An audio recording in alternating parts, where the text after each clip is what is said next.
Hi friends, ఈరోజు మనం పేడే loans వాళ్ళు చేసే రికవరీ ప్రాసెస్ గురించి డిస్కస్ చేసుకుందాం.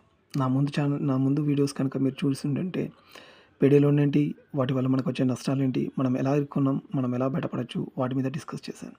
దాంట్లో నెక్స్ట్ టాపికే పేడే లోన్స్ రికవరీ. మీరు కనుక పేడే లోన్స్ తీసుకొని ఉంటే, కొత్తగా తీసుకున్న వాళ్ళైతే మీకు ఇంకా రికవరీ స్టార్ట్ అవ్వలేదు. బట్ మీ డ్యూ డేట్ వచ్చాక ఏదైనా కారణం చేత మీరు తీసుకున్న అమౌంట్ అది ఎలాగో మీకు డబుల్ త్రిబుల్ అమౌంట్ ఉంటుంది.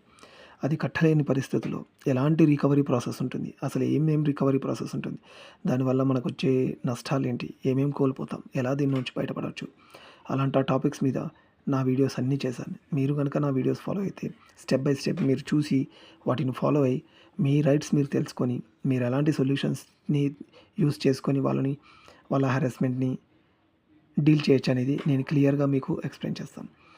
పేడే లోన్ తీసుకున్న తర్వాత మనం వాళ్ళు ఇచ్చిన డ్యూ డేట్ కట్టలేకపోతే డ్యూ డేట్ వారం రోజుల ముందు నుంచే మీకు ప్రతిరోజు మెయిల్స్, రిమైండర్స్, కాల్స్ అన్నీ వాట్సాప్ మెసేజెస్ వస్తూనే ఉంటాయి. ఆ హరాస్మెంట్ ఎలాగో ఉంటుంది. బట్ డ్యూ డేట్ రోజు కనుక మీరు పే చేయకపోతే ఆ రోజు మీకు వచ్చే కాల్స్ అండ్ మెసేజెస్ అవన్నీ విపరీతంగా ఉంటాయి.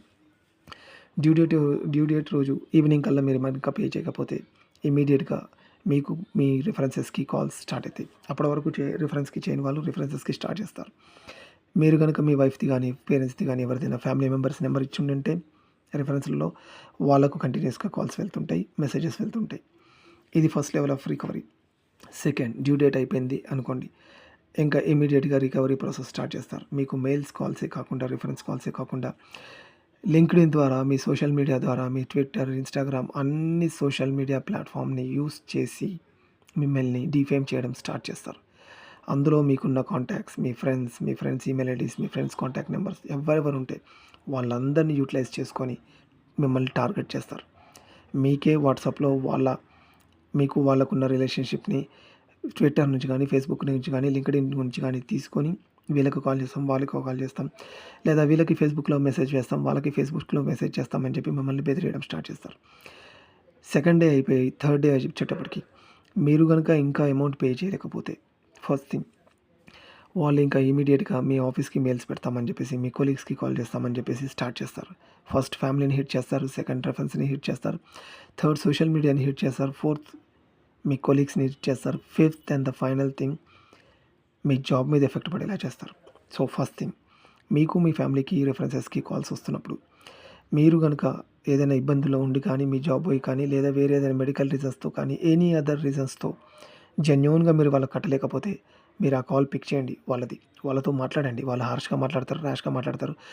రికవరీ ఏజెంట్స్ అందరూ బీహార్, అలా అటుదిక్కు నార్త్ ఇండియా నుంచి ఎవరెవరో ఇంటర్మీడియట్ 10th చదివిన పొరగాళ్ళకి ఇచ్చేసి మీకు కాల్ చేపిస్తారు. వాళ్ళు మీ మాట వినరు, మీకు రెస్పెక్ట్ ఇవ్వరు, ఇష్టం వచ్చినట్టుగా మాట్లాడుతుంటారు. బట్ అవసరం అనేది కాబట్టి పేషెన్స్గా వాళ్ళకి రెస్పాన్స్ ఇవ్వండి. వాళ్ళ మెయిల్స్కి మీ మెడికల్ రికార్డ్స్ కానీ, మీ జాబ్ అయింది కానీ, మీ బ్యాంక్ స్టేట్మెంట్స్ కానీ ఏమైనా ఉంటే వాళ్ళకి షేర్ చేసి వాళ్ళని టైం అడగండి. అట్ ద సేమ్ టైం అడిగిన టైం, మీరు ఎంతైతే టైం అడుగుతున్నారో ఆ టైం వరకు ఇంట్రెస్ట్ చార్జ్ చేయొద్దు. మీ డ్యూ డేట్కి ఎంతైతే అమౌంట్ ఉందో అంతే అమౌంట్తోనే స్టాప్ అవ్వాలి అన్నట్టుగా మెయిల్స్ క్లియర్గా పెట్టి పంపించండి. నెక్స్ట్, అది వింటే ఓకే, వినకపోతే వాళ్ళ రికవరీ మేనేజర్ కానీ, కలెక్షన్స్ హెడ్స్ కానీ అలాంటి ఈమెయిల్ ఐడీస్ మీ దగ్గర ఉంటే వాళ్ళ గ్రీవియన్స్, నోడల్, శాంక్షన్, ఇన్ఫో, లేదా కలెక్షన్స్, లేదా recovery 1, recovery 2, soft recovery, hard recovery ఇలాంటి అన్ని పదాలతో వాడుతూ మీకు డిఫరెంట్ ఈమెయిల్ ఐడీస్తో మీరు ఒకరికి పంపిస్తే ఇంకొకరు సెకండ్ వాళ్ళు వేరే ఈమెయిల్ ఐడి నుండి పంపిస్తారు. మీరు ఎంతమందికి రిప్లై ఇచ్చినా మళ్ళీ కొత్త అన్నీ మీకు వస్తూనే ఉంటాయి. ఇలాంటివన్నీ ఎలా డీల్ చేయాలనేది నా నెక్స్ట్ వీడియోలో నేను స్టెప్ బై స్టెప్ ఇచ్చాను. So follow my channel and watch my videos. ప్రతిదానికి ఒక సొల్యూషన్ ఉంటుంది. ఆ సొల్యూషన్ నేను నా ఓన్ ఎక్స్పీరియన్స్తో వీడియోస్ చేశాను. చూడండి, ఎలా డీల్ చేయాలనేది యూస్ చేసుకోండి.